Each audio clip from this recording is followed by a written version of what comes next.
Assalamualaikum warahmatullahi wabarakatuh. Shalom, Om Swastiastu, Namo Buddhaya, salam kebajikan, salam sejahtera bagi kita semua. Sebelumnya, eh, perkenalkan kami dari kelompok 3 kelas A, mata kuliah Teknologi Galangan Kapal, ingin mempresentasikan hasil diskusi dan perencanaan kami tentang sebuah galangan. Untuk pertama-tama, kami menetapkan nama PT kami itu PT Ferry Asmeren Indonesia. Next.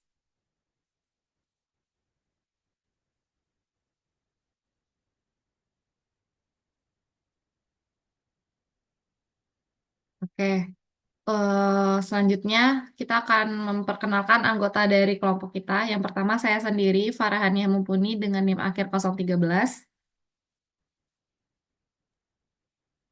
Saya Bima Triswanto dengan NIM akhir 014. Saya Polri Syahrul Ramadan dengan NIM akhir 019. Dan saya Altafal Nufan Hidayat dengan NIM akhir 028. Saya Amelia Ening Tias dengan NIM akhir 036. Oke. Eh, Sebelum kita masuk ke selanjutnya, di sini kita akan menjelaskan sedikit tentang logo dan makna dari nama galangan kami. Seperti yang dilihat di pojok sebelah kiri, di situ ada nama Ferry Asmarin Indonesia dengan logo kapal beserta sayapnya. Nah, di situ kami mengartikan dengan harapan bahwa galangan kami ini bisa dikenal oleh eh, banyak klien dan orang-orang luar. Dengan harapan kita akan memiliki banyak koneksi di dunia perkapalan. Oke, boleh di next. Oke. Untuk topik yang akan kami bahas pada presentasi kali ini tuh ada 8. Yang pertama ada latar belakang, organogram, rencana lokasi pembangunan, desain galangan, alur evakuasi, tantangan yang dihadapi, peralatan dan biaya, serta inovasi yang kami bawakan di galangan kami. Boleh next. Untuk selanjutnya akan dijelaskan oleh teman saya, Bima. Oke, di sini izinkan saya untuk menjelaskan mengenai background pemilihan tempat sebagai kota pelabuhan yang strategis di Pulau Utara Jawa. Cirebon memiliki potensi besar dalam sektor maritim dan perikanan. Dengan meningkatnya jumlah kapal yang beroperasi, baik untuk keperluan perdagangan, transportasi, maupun perikanan, kebutuhan akan fasilitas pemeliharaan, perbaikan, dan perakitan kapal menjadi semakin penting.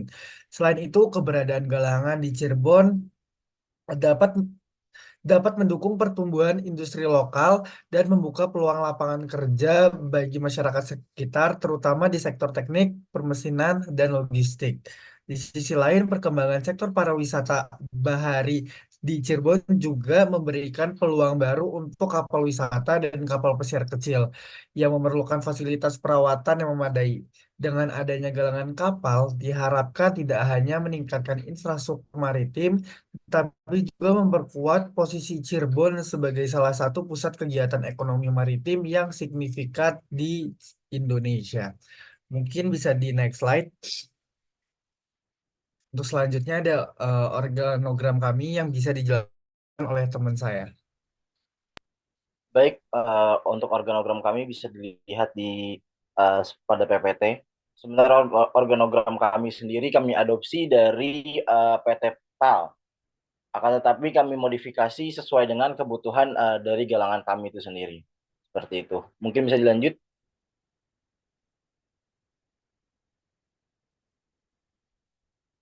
Baik, untuk rencana lokasi pembangunan. PT Ferry sendiri merupakan salah satu galangan yang akan dibangun di daerah Cirebon dengan mengutamakan reparasi kapal. Memiliki luas tanah 8 hektar yang terdiri dari workshop, gudang cat, graving dock, slipway, gudang biasa, parkiran alat berat, dan gedung kantor. Untuk analisis pemilihan lokasi sendiri itu melibatkan beberapa prosedur, mulai dari faktor kondisi geografis, aksesibilitas ke jalur transportasi utama, ketersediaan lahan yang cukup, serta dampak lingkungan dan keberlanjutan operasional jangka panjang. Dan dengan prosedur yang melibatkan beberapa faktor itu, kami memilih untuk menempatkan galangan kami di Jalan Kalijaga, Kecamatan Lemah Hungkuk, Kota Cirebon, Jawa Barat. Mungkin bisa dilanjut. Oke, ini adalah layout kami untuk workshop, ada di bawah kanan dan di atas kiri. Lalu ada loker pekerja. Loker pekerja itu bisa kita lihat ada di tengah-tengah daripada workshop dan storage. Lalu ada storage. Lalu ada pembangunan limbah B3. Lalu ada sleepaway dock, office, gudang, pengecatan, parkir alat berat, graving dock, parkir mobil karyawan ataupun motor karyawan. Lalu ada kantin, ada mes karyawan pada pojok bawah kanan yang memisah dari kotak galangan yang besar. Lalu ada tangki bahan bakar, hidran, gerdu PLN, dan juga ada titik kumpul. Mungkin bisa dilanjut. Mungkin untuk alur-alur jalur evakuasi bisa dijelaskan oleh teman saya. Terima kasih.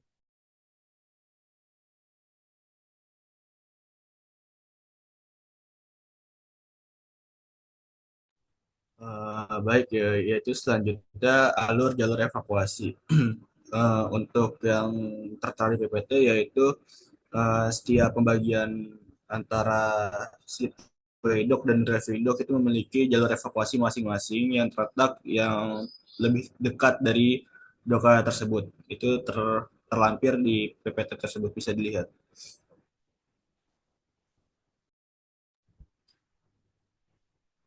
Selanjutnya akan dijelaskan oleh teman saya.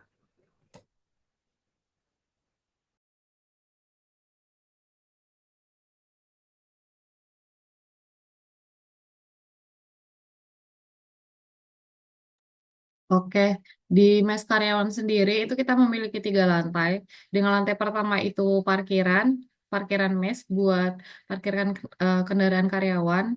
Di lantai 2 kita menyediakan 16 kamar, pun di lantai 3 ada dapur dan ruangan bersama. Seperti itu. Mungkin boleh di next.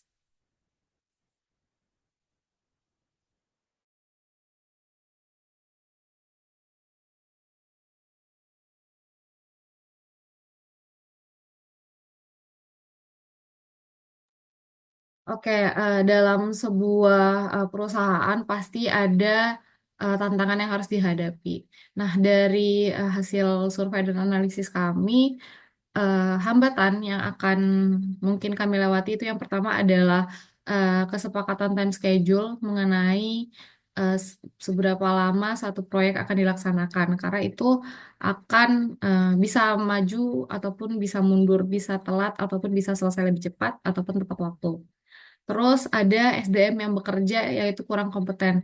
Eh, dari pada pekerja-pekerja yang ada itu kita akan menghadapi tantangan yang di mana mereka ternyata kurang kompeten dalam pekerjaan mereka serta bagian dari jabatan mereka di PT kami nanti seperti itu.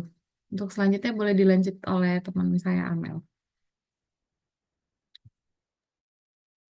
Untuk yang selanjutnya itu ada pemilihan subkontraktor yang kurang proper. Namun di sini kita sudah ada beberapa solusi. Yang pertama yaitu penyusunan kriteria yang jelas dan terukur. Kemudian ada evaluasi yaitu berupa evaluasi keuangan, evaluasi teknis, evaluasi manajemen proyek, dan evaluasi kualitas. Dan ada juga pemantauan dan negosiasi kontrak nantinya. Terus yang keempat ada pengelolaan material yang belum optimal. Di sini kita bisa melakukan perencanaan yang matang, terus juga sistem informasi yang terintegrasi, ada juga pengelolaan gudang yang efektif, pengelolaan pemasok, kontrol kualitas material, dan juga pengurangan limbah. Next-nya bisa dilanjutkan.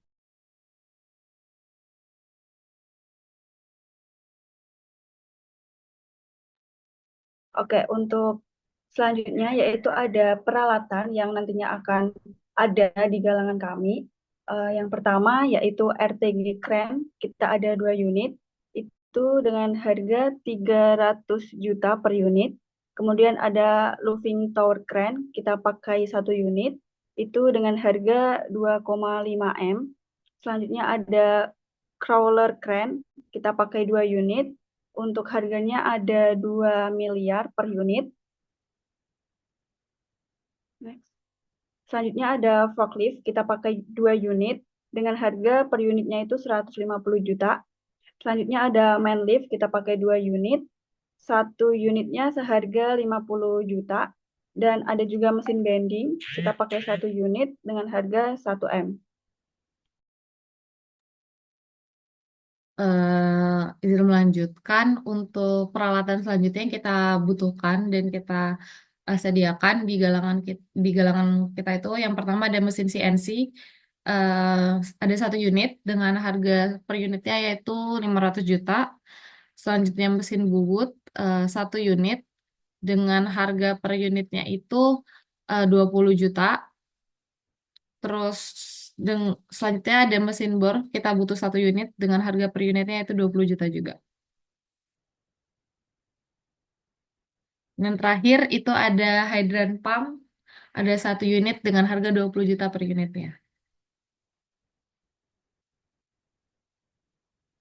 Selanjutnya ada eh, biaya, pengelompokan biaya, yaitu ada yang pertama itu ada biaya pembangunan. Nah, di dalam biaya pembangunan ini terdapat lima, lima pembagian lagi, yaitu yang pertama ada di total biaya pembelian lahan itu dengan total 6 miliar 400 juta. Yang kedua ada total biaya pembangunan infrastruktur yaitu eh, 70 miliar. Terus yang ketiga ada total biaya dari pembangunan fasilitas pendukung yang ada di galangan kami yaitu sebesar 48 miliar 751 juta. Yang keempat ada total biaya dari pembelian peralatan itu ada di 9 miliar 505 juta rupiah dan yang terakhir ada total biaya konstruksi lainnya itu ada di range harga 10 miliar 700 juta dengan total dari seluruh biaya pembangunan yang ada yaitu 145 miliar 356 juta rupiah. Boleh di next. Oke, untuk selanjutnya ada biaya operasional tahunan. Di sini ada 4 sub. Yang pertama ada total biaya tenaga kerja, yang dimana kita menggunakan 200 pekerja. Jadi untuk totalnya itu ada 12 miliar. Kemudian yang kedua ada total biaya energi. Kita membutuhkan sekitar 3 miliar. Selanjutnya yaitu total biaya bahan baku, itu seharga 10 miliar. Kemudian untuk total biaya perawatan dan perbaikan, kita ada 4,5 miliar. Kemudian untuk total dari keseluruhan itu 29,5 miliar.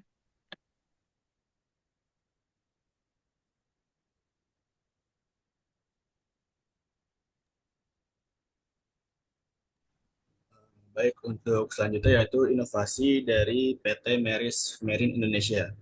Untuk inovasi yang pertama tuh kita membawakan yang namanya tuh smart coating. Smart coating sendiri yaitu lapisan pelindung kapal yang mengandung berbagai jenis sensor, partikel aktif, atau bahan cerdas lainnya. Teknologi ini memungkinkan pelapis untuk bereaksi terhadap perubahan lingkungan, seperti gesekan, korosi, atau pertumbuhan biofouling. Pada perusahaan kami menggunakan jenis-jenis smart coating sebagai berikut. Yang pertama tuh yaitu pelapis dengan partikel nano. Mengandung partikel nano yang dapat bereaksi terhadap kerusakan dan memperbaiki diri secara otomatis. Yang kedua yaitu pelapis dengan sensor, yaitu dilengkapi dengan sensor yang dapat memantau kondisi lingkungan dan mengirimkan data ke sistem monitoring kapal. Dan yang terakhir yaitu pelapis dengan bahan cerdas, menggunakan bahan yang dapat berubah sifatnya sesuai dengan kondisi lingkungan. Misalnya berubah warna saat terjadi kerusakan. Untuk inovasi yang kedua yaitu pengolahan limbah dengan sistem sirkular. Yaitu dengan sistem sirkular ini di galangan kami yaitu pendekatan inovatif yang bertujuan untuk meminimalkan limbah, mengoptimalkan penggunaan sumber daya, dan mengurangi dampak lingkungan dari aktivitas produksi kapal. Konsep ini menggeser paradigma dari ekonomi linear atau ambil buat buang, menuju ekonomi sirkular yang lebih berkelanjutan. Pada perusahaan galangan kami akan menerapkan sistem sirkular seperti berikut. Yang pertama yaitu perencanaan produk, yaitu desain kapal yang mempertimbangkan aspek daur ulang dan penggunaan material yang mudah didaur ulang. Yang kedua yaitu pengolahan limbah padat. Yang ketiga yaitu pengelolaan limbah cair. Yang keempat itu pengelolaan limbah B3, dan yang terakhir yaitu pemanfaatan limbah.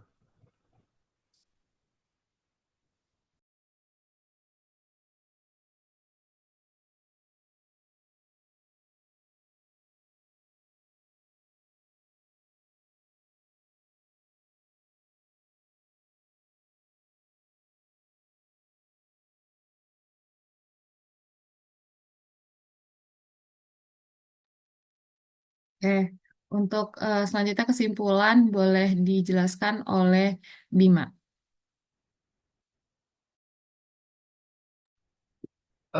Jadi kesimpulannya yang sesuai dengan galangan kami.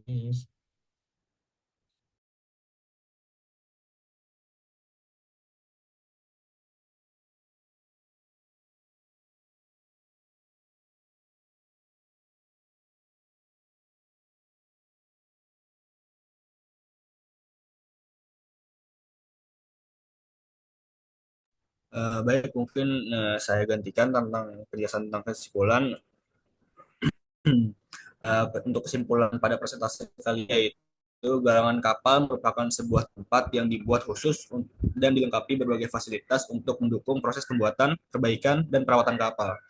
Galangan kapal memiliki peranan penting dalam menjaga industri kemaritiman di Indonesia. PT Ferries Marine Indonesia adalah salah satu galangan yang akan dibangun di daerah Cirebon, tepatnya di Jalan Kalijaga, Kecamatan Lemah Wumpuk, Kota Cirebon, Jawa Barat. Galangan ini memiliki luas tanah 8 hektar yang akan mengadopsi smart floating dan pengelolaan limbah sistem sirkular yang bertujuan agar mampu bersaing dengan galangan-galangan yang sudah berdiri sebelumnya di Indonesia. Dalam pembawaan inovasi yang akan diterapkan, tentunya masih ada berbagai tantangan yang dihadapi. Namun sudah ada solusi untuk tetap membawakan inovasi tersebut.